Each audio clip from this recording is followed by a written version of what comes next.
وزیراعظم عمران خان نے خیبر پختونخوا کے وزیر اعلیٰ محمود خان اور تحریک انصاف کی ٹیم کو صوبے میں بلدیاتی انتخابات کے دوسرے مرحلے میں بھرپور کامیابی حاصل کرنے پر مبارکباد دی ہے۔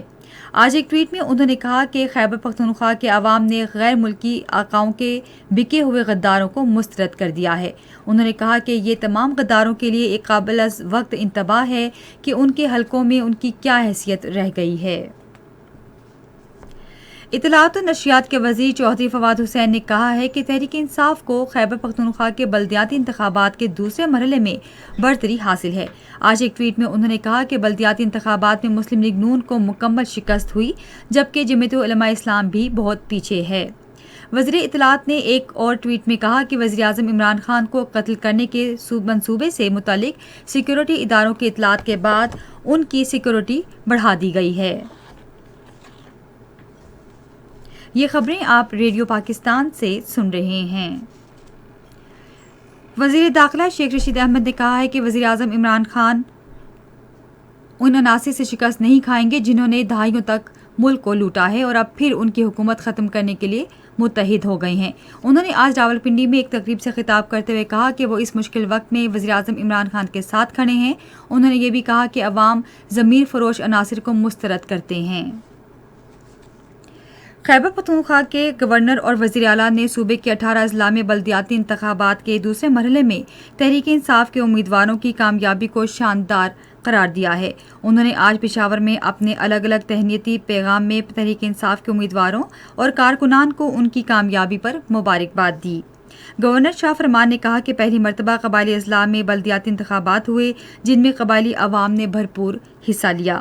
وزیر اعلیٰ محمود خان نے کہا کہ مقامی حکومتوں کے انتخابات کے نتائج وزیر اعظم عمران خان کی پالیسیوں پر لوگوں کا اعتماد ظاہر کرتے ہیں۔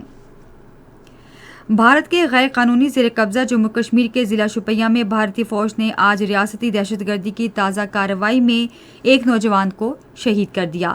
بھارتی فوج اور پیراملٹری فورسز نے ضلع کے علاقے ترکوا گام میں محاصرے اور تلاشی کی کارروائی کے دوران نوجوان کو شہید کیا۔ ادھر کشمیر میڈیا سروس کے تحقیقی شعبے کی طرف سے آج جاری کردہ اعداد و شمار کے مطابق بھارتی فوج نے گزشتہ ماہ 16 کشمیریوں کو شہید کیا۔ ادارے نے بتایا کہ اس عرصے میں 2 خواتین، بیوہ اور ایک بچہ یتیم ہو گیا۔ یوکرین اور روس اپنے امن مذاکرات آج آن لائن رابطے کے ذریعے پھر شروع کریں گے۔ یوکرینی وفد کے رکن ڈیوڈ اراخامیا نے سماجی رابطے کی ویب سائٹ ٹیلی گرام پر کہا کہ بات چیت کے دوران یوکرینی اور روسی وفود یوکرین کے صدر ولادیمیر زیلنسکی کی اور روسی صدر ولادیمیر پوٹن کے درمیان ملاقات پر اتفاق کے لیے کوششیں تیز کریں گے۔ ریڈیو پاکستان آج تیسرے پہر 3:30 بجے اپنے قومی پروگرام میں حضرت آدم علیہ السلام کے بارے میں ایک خصوصی سیمینار نشر کرے گا۔ 4:05 پر قومی نشریاتی رابطے کے ایک اور پروگرام میں شاعر رحمان بابا اور مسرور انور کی برسی کے سلسلے میں دستاویزی پروگرام نشر کیا جائے گا۔ کرکٹ۔ پاکستان اور آسٹریلیا کے درمیان 3 میچوں کی سیریز کا تیسرا اور آخری ایک روزہ بین الاقوامی کرکٹ میچ کل لاہور میں کھیلا جائے گا۔ 3 میچوں کی سیریز 1-1 سے برابر ہے۔ موسم۔ محکمہ موسمیات کی پیشگوئی کے مطابق آئندہ 12 گھنٹے کے دوران ملک کے بیشتر علاقوں میں موسم زیادہ تر گرم اور خشک رہے گا۔ ملک کے وسطی اور جنوبی علاقوں میں دن کے اوقات میں درجہ حرارت معمول سے 9 سے 11 ڈگری سینٹی گریڈ زیادہ رہنے کا امکان ہے۔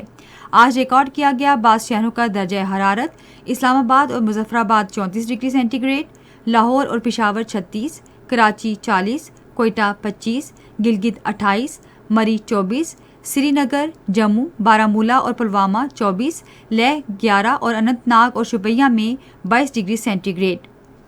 خاص خبروں کا خلاصہ ایک بار پھر۔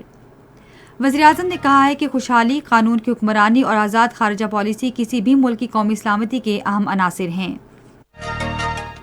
تحریک انصاف کی حکومت نے معیشت کے پیداواری شعبوں میں مؤثر پالیسیوں کی بدولت روزگار کے 55 لاکھ سے زائد مواقع پیدا کیے ہیں۔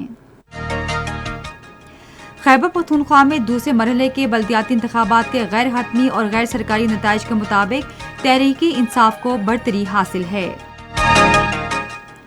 بھارت کے غیر قانونی زیر قبضہ جموں کشمیر کے ضلع شوپیاں میں بھارتی فوج نے آج ریاستی دہشت گردی کی تازہ کارروائی میں ایک نوجوان کو شہید کر دیا۔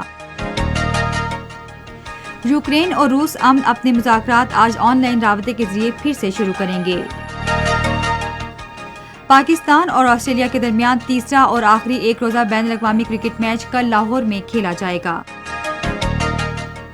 خبریں ختم ہوئیں۔ مزید خبروں اور تجزیوں کے لیے آئیے ہماری ویب سائٹ radio.gov.pk پر اور فیس بک کے link radio Pakistan news official پر براہ راست ویڈیو سٹریمنگ بھی ملاحظہ کیجیے۔